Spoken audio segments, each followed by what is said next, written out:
Lies have always been the foundation of control. They shape history, guide societies, and justify the worst atrocities. But when lies become the very fabric of reality, when they seep into every institution, every interaction, every thought, we enter dangerous territory, a world where truth is not just hidden but punished. Throughout history, totalitarian regimes have relied on deception to sustain their power. The Soviet Union demanded belief in a system that was failing before people's eyes. Nazi Germany built its empire on racial mythology. And today, though the methods may have changed, the principle remains the same. The more people live by lies, the easier they are to control.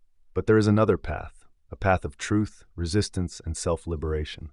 Aleksandr Solzhenitsyn, Václav Havel, and Hannah Arendt saw it clearly. Totalitarianism cannot survive without our participation. It is our silence, our compliance, and our fear that keep the illusion alive. This is why the greatest act of defiance is also the simplest. Refuse to live by lies.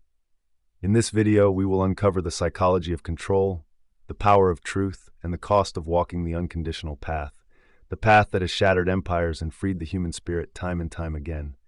Because in the end, the question is not whether we can resist. The question is, will we? And the lie has, in fact, led us so far away from a normal society that you cannot even orient yourself any longer. In its dense, gray fog, not even one pillar can be seen. Aleksandr Solzhenitsyn, the Gulag Archipelago. Lying has always been used for political purposes. Lies cover up corruption, past mistakes, and hidden motives, and they are an essential ingredient in political campaigning. Sometimes, however, political lies take on a much more sinister form. The lies become all-encompassing, embrace all aspects of life, and infect every corner of society. This occurrence is a sign that totalitarianism may be rising. For as the political philosopher Hannah Arendt noted, totalitarianism, at its essence, is an attempt at transforming reality into fiction. It is the attempt of corrupt and pathological state actors to impose a fictional account of the world onto the entire population. In Nazi Germany, it was the idea of a superior race and an unclean people that formed the big lie. In the Soviet Union, it was the belief that state communism could work and that all could be made equal. And from this big lie trickled down a stream of endless little lies.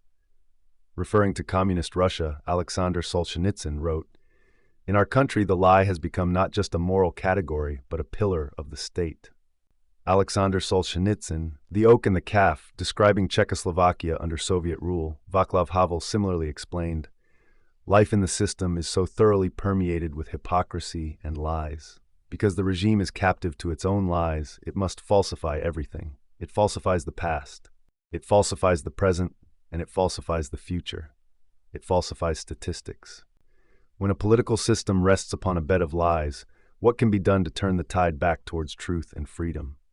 In this video, drawing from the insights of Aleksandr Solzhenitsyn and Václav Havel, we are going to explore this question: will we step up before the fog swallows us whole? The day before he was exiled from the Soviet Union, Aleksandr Solzhenitsyn published a short essay titled "Live Not by Lies," and in it he wrote, "We are approaching the brink. Already a universal spiritual demise is upon us. A physical one is about to flare up and engulf us and our children, while we continue to smile sheepishly and babble. But what can we do to stop it? We haven't the strength. But we can do everything, even if we comfort and lie to ourselves that this is not so. It is not they who are guilty of everything, but we ourselves, only we." Lies have been the scaffolding of control since humans first organized into tribes. They rewrite history, herd societies, and whitewash atrocities. But when lies don't just obscure truth, when they become the air we breathe, infiltrating every institution, every conversation, every flicker of thought, we've crossed into a dark place. A world where truth isn't just missing, it's the enemy. History is littered with proof. The Soviet Union demanded applause for a rotting system while people starved. Nazi Germany peddled a fantasy of racial destiny to justify genocide. Today, the tools have morphed: screens, algorithms, and social pressure, but the playbook hasn't changed. Convince enough people to live by lies, and you've got them on a leash. But there's a counterstrike, a rebellion so basic it's radical. Refuse to go along. Thinkers like Aleksandr Solzhenitsyn, Václav Havel, and Hannah Arendt saw it clearly. Totalitarianism isn't invincible. It's a parasite that feeds on our silence, our fear, our willingness to nod at nonsense. Stop feeding it, and it starves. When a state turns totalitarian, the individuals who live in these societies are not merely its victims. All the totalitarian regimes of the 20th century rose to power amidst thunderous applause as many citizens openly called for the brutal control that defines this form of rule. Without mass support and compliance, the great minority in the ruling class would be but paper tigers. The responsibility for the oppression, suffering, and loss of life that comes in the wake of totalitarianism, therefore, cannot be placed exclusively on politicians and bureaucrats. A large portion of responsibility must be placed on the citizens who support this form of rule, or else do nothing to resist. Václav Havel explains in his book The Power of the Powerless, there is obviously something in human beings which responds to this totalitarian system. Human beings are compelled to live within a lie, but they can be compelled to do so only because they are in fact capable of living in this way. Lies aren't just slip-ups or exaggerations, they're weapons. Always have been. Kings spun tales of divine right to keep peasants in line. Politicians bury corruption under speeches about the greater good. Campaigns promise the moon while delivering dust, but sometimes lies metastasize. They stop being cover-ups and start building a fake world, one you're forced to live in. That's the birth of totalitarianism. Hannah Arendt, a philosopher who dissected tyranny, called it transforming reality into fiction. It's not about fooling a few people. It's about rewriting what is for everyone. Nazi Germany didn't just lie about Jews. It crafted a mythology of Aryan supremacy so pervasive that questioning it was treason. The Soviet Union didn't just fudge numbers. It insisted a failing state was paradise, even as breadlines stretched for miles. Therefore, not only does the system alienate humanity, but at the same time alienated humanity supports this system as its own involuntary master plan, as a degenerate image of its own degeneration, as a record of people's own failure as individuals. Václav Havel, The Power of the Powerless. If the fuel for the growth of totalitarianism is weak and fearful individuals, then a cure is a personal revolution that takes place in hearts and minds and leads to an awakening of self-responsibility, courage, and strength. The best resistance to totalitarianism is simply to drive it out of our own souls, our own circumstances, our own land, to drive it out of contemporary humankind. Aleksandr Solzhenitsyn's writings played a major role in toppling the communist Soviet Empire, and he advised we engage in such a personal revolution by transforming our life in a way which targets the most vulnerable part of the totalitarian system, the lies upon which it is built. In Live Not by Lies, Solzhenitsyn explains, and therein we find, neglected by us, the simplest, the most accessible key to our liberation, a personal non-participation in lies. Even if all is covered by lies, even if all is under their rule, let us resist in the smallest way. Let their rule hold not through me. Václav Havel was a dissident in communist Czechoslovakia, and he later became president, and he echoed Solzhenitsyn's sentiment that the most effective key to liberation from totalitarian rule is to commit to a non-participation in lies. Havel called this commitment living within the truth. If the main pillar of the totalitarian system is living a lie, then it is not surprising that the fundamental threat to it is living the truth. This is why the truth must be suppressed more severely than anything else. So why do we buy in? It's not just guns or jails, those come later. It's psychology, pure and simple. Lies work when they tap into something human: fear, laziness, the craving for certainty. Nazi Germany didn't win hearts with logic. It used torchlit rallies, booming speeches, and scapegoats. Fear of the other drowned out reason. The Soviet Union leaned on paranoia, enemies everywhere, trust no one, so people clung to the party line like a lifeboat. Today, it's subtler but deadlier. Psychologist Matthias Desmet calls it mass formation, a kind of group hypnosis. Picture this: a crisis hits, war, plague, economic crash, real or hyped. People feel lost, cut off. Then comes a story, simple, loud, repeated nonstop. This is the enemy, this is the fix. Fear glues everyone to it, even if it's garbage. Ever seen a social media pile-on? One wrong word, and you're a villain. That's mass formation in action. Dissent isn't just wrong, it's dangerous. To engage in a non-participation in lies, or in Havel's terminology, to live within the truth, is to stop parroting the lies of the state and to refrain from acting in ways which conform to state propaganda. It is to resolve to live as freely and authentically as possible, to boldly express our individuality and spontaneity. Spontaneity, with its incalculability, is the greatest of all obstacles to total domination over man. Hannah Arendt. The origins of totalitarianism. It is to follow our conscience and place morality above unjust laws, to fearlessly pursue personal and communal values, and to give voice to our thoughts undeterred by ridicule. To live within the truth is to act in ways which promote a cultural reawakening, thus serving as a counterforce to the totalitarian system's coercive march towards cultural stagnation, suffering, and death. Our way must be never knowingly support lies.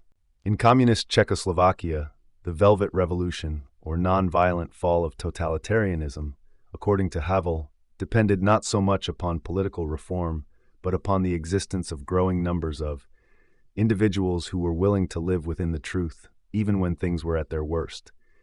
They could equally have been poets, painters, musicians, or simply ordinary citizens who were able to maintain their human dignity.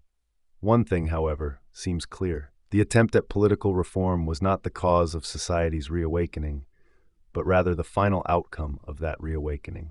As an example of how living within the truth can revitalize a society, Havel recounts the story of a rock band, the Plastic People of the Universe. In communist Czechoslovak, musicians were required to register with authorities and were banned from creating music deemed too provocative or threatening to the political system. The Plastic People of the Universe refused to toe the line, and following a concert in 1976, they were arrested, and the ensuing trial gained enormous public interest. The state media branded the band members as drug addicts, mentally ill, extremists, and traitors to the country. However, many of the citizens had grown tired of living within a lie, and they supported the young musicians, and as Havel notes, in many respects the trial marked the beginning of the end of the totalitarianism in Czechoslovakia. Havel writes, "The Plastic People of the Universe were unknown young people who wanted no more than to be able to live within the truth, to play the music they enjoyed, and to live freely in dignity and partnership. They had been given every opportunity to adapt to the status quo, to accept the principles of living within a lie, and thus to enjoy life undisturbed by the authorities. Yet they decided on a different course. In some ways, the trial was the final straw. People came to realize that not standing up for the freedom of others meant surrendering one's own freedom." Along with demonstrating the real-world impact that can result from the actions of ordinary individuals who live within the truth, that a young rock band sparked a movement that toppled the totalitarian system in Czechoslovakia unveils an important but underappreciated characteristic of this type of political system.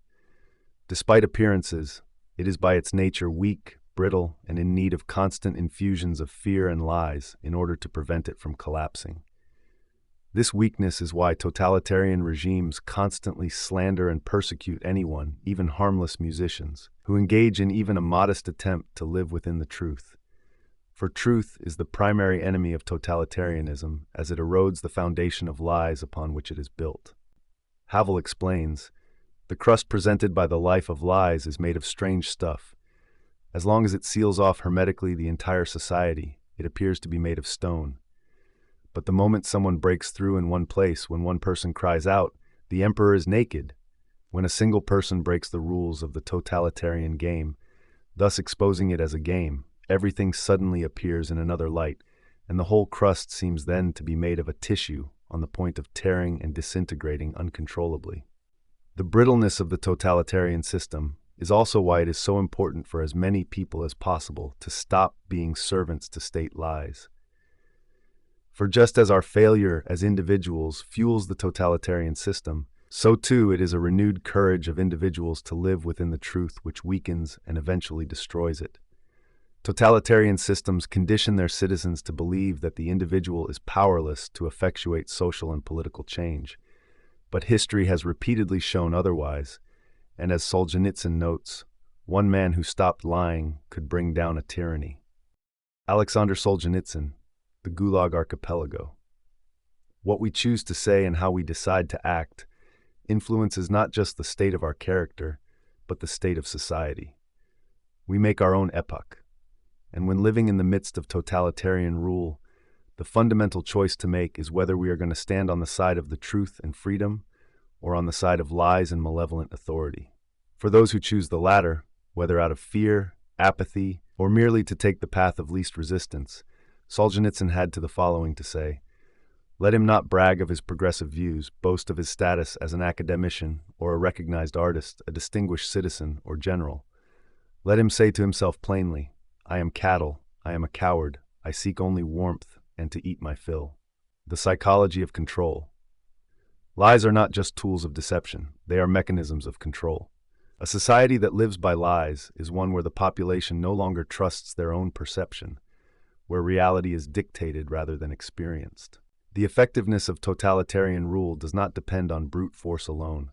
It relies on the erosion of truth itself. Throughout history, authoritarian regimes have understood this well. In Nazi Germany, propaganda minister Joseph Goebbels famously stated, "If you tell a lie big enough and keep repeating it, people will eventually come to believe it." But belief is not enough. The ultimate goal is submission, forcing people not only to accept falsehoods, but to parrot them, to act as if they are real. This psychological surrender is what allows totalitarian systems to thrive. As Aleksandr Solzhenitsyn observed in Soviet Russia, people did not merely obey the system, they participated in it through silence, compliance, and self-censorship. Václav Havel described this phenomenon in The Power of the Powerless, an ideological landscape where people repeat the lies not necessarily because they believe them, but because it is safer to do so. When the lie becomes a survival mechanism, truth becomes an act of rebellion. And yet, history has shown that even the smallest acts of defiance, speaking an unapproved truth, refusing to repeat a falsehood, or simply living as if the propaganda is not real, can destabilize the entire system.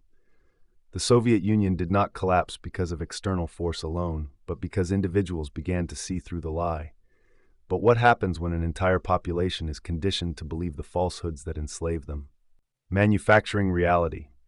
Totalitarian regimes do not merely lie, they manufacture reality. As Hannah Arendt wrote in The Origins of Totalitarianism, the goal is not just to deceive, but to reshape the very foundation of truth itself. A society that no longer knows what is real cannot resist its rulers. In Orwell's 1984, the party demands not just obedience, but the ability to accept contradictions without question. War is peace, freedom is slavery, ignorance is strength. This is not fiction, this is the nature of totalitarian control. By distorting language, rewriting history, and punishing those who speak the truth, oppressive regimes create a population that is incapable of independent thought. The Soviet Union perfected this strategy. The past was rewritten to erase political enemies.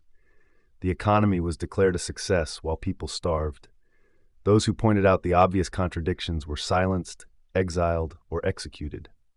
Under such conditions, truth ceases to matter. People do not simply live under the lie, they become part of it. But totalitarianism is fragile. It requires constant reinforcement.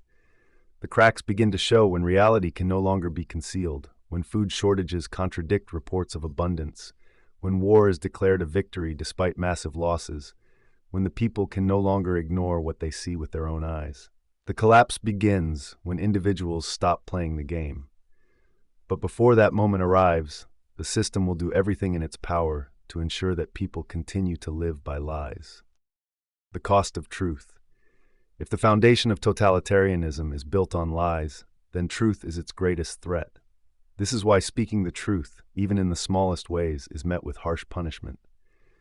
In every totalitarian regime, those who refuse to conform are labeled enemies of the state, extremists, or traitors.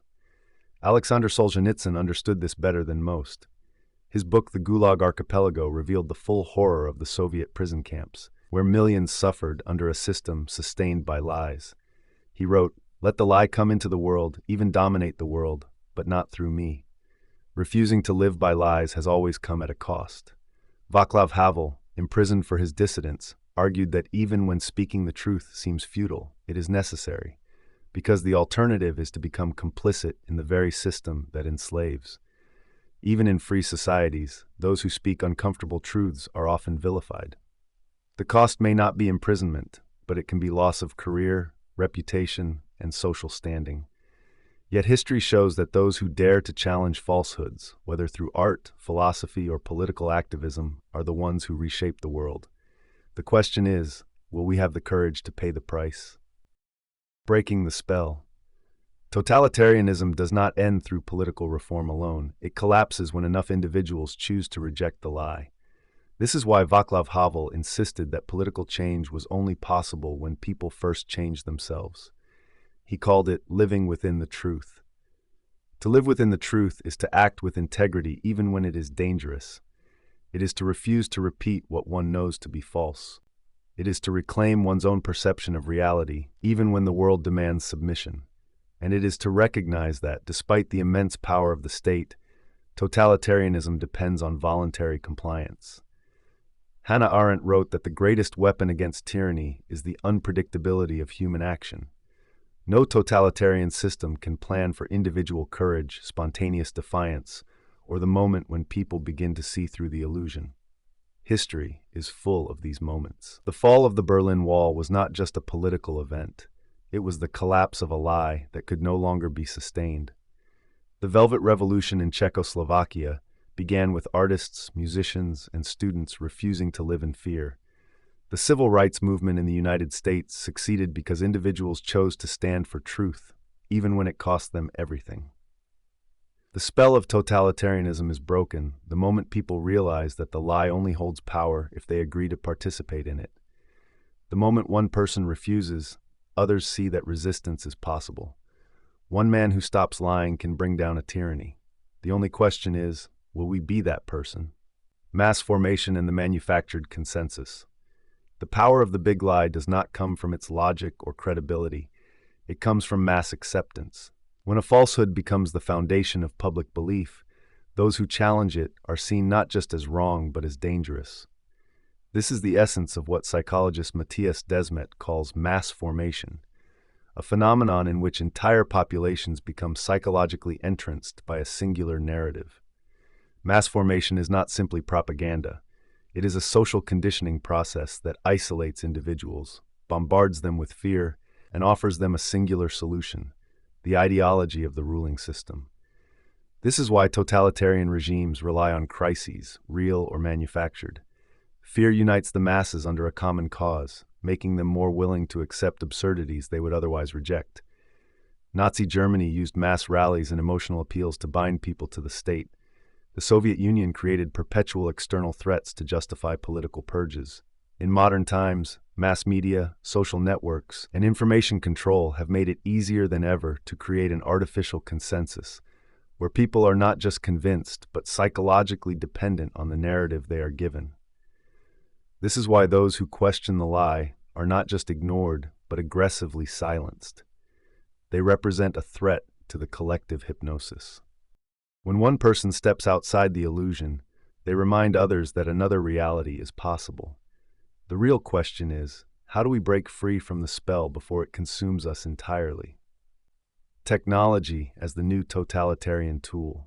The mechanisms of control have evolved. Where past regimes relied on secret police and informants, modern totalitarianism operates through digital surveillance, algorithmic censorship, and data-driven psychological manipulation. Big tech and mass media now control the flow of information with unprecedented precision.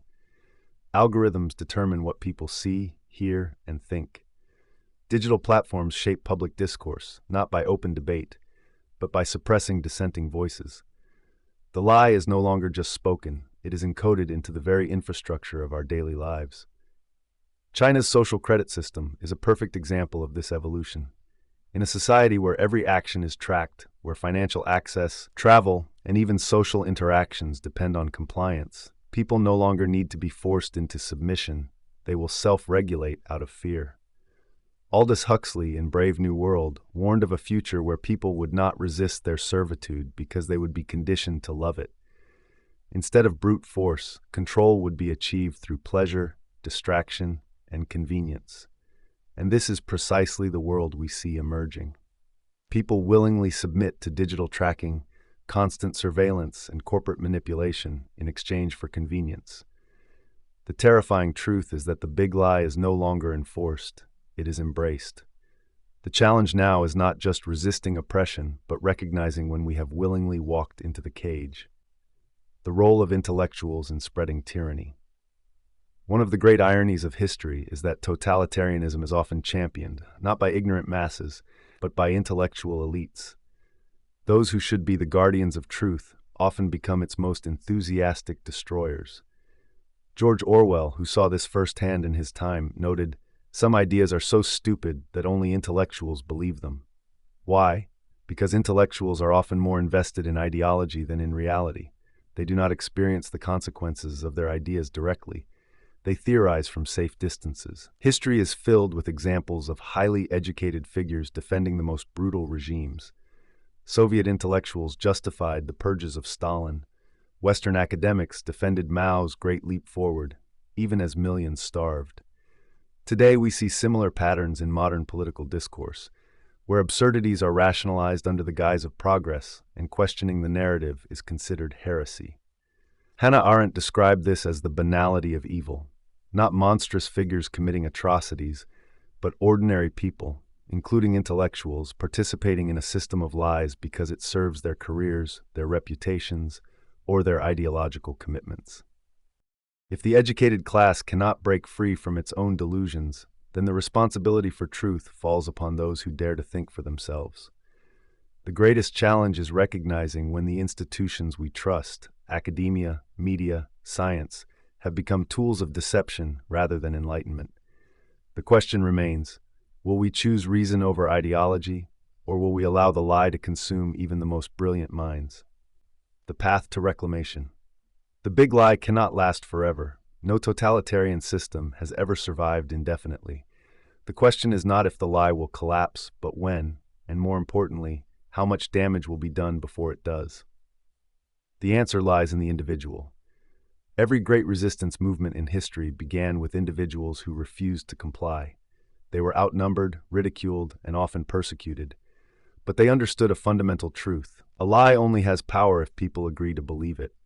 Solzhenitsyn called this living not by lies, refusing to repeat falsehoods, even when pressured to do so. Václav Havel called it the power of the powerless, the idea that individuals, by simply choosing to live in truth, can undermine the entire system of deception. But living in truth requires courage. It means questioning mainstream narratives.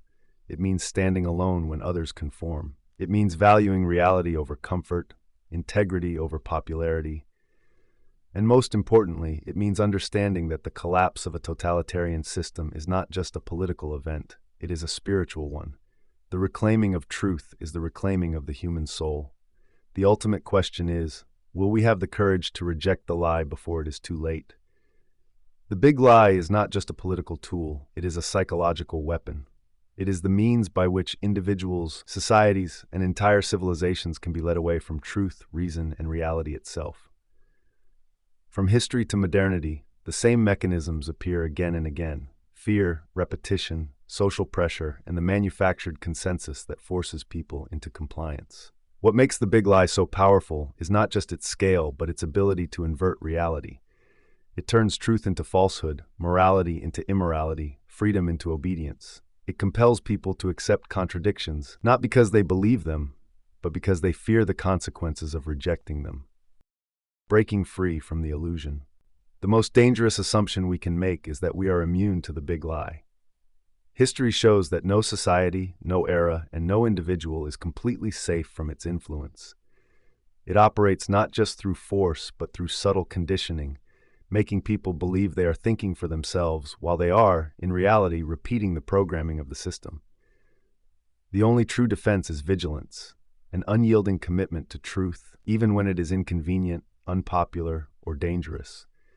It requires intellectual courage, moral conviction, and the willingness to stand alone when necessary. Most importantly, it requires an understanding that the fight against deception is not just a battle of politics or ideology, it is a battle for the human mind and soul. When people surrender to the lie, they lose more than their freedom.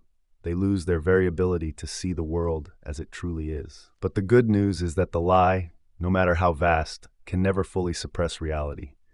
Truth does not need to be enforced, repeated, or manufactured. It simply exists. And those who seek it, Those who commit themselves to it will always have an advantage over those who live by deception. In the end, the fate of any civilization depends on whether its people choose truth or illusion. The question is not just what kind of world we want to live in. It is whether we have the courage to face reality and reclaim our own minds before it is too late. Because once a lie becomes too big, it is not the system that collapses first. It is the people who believe in it.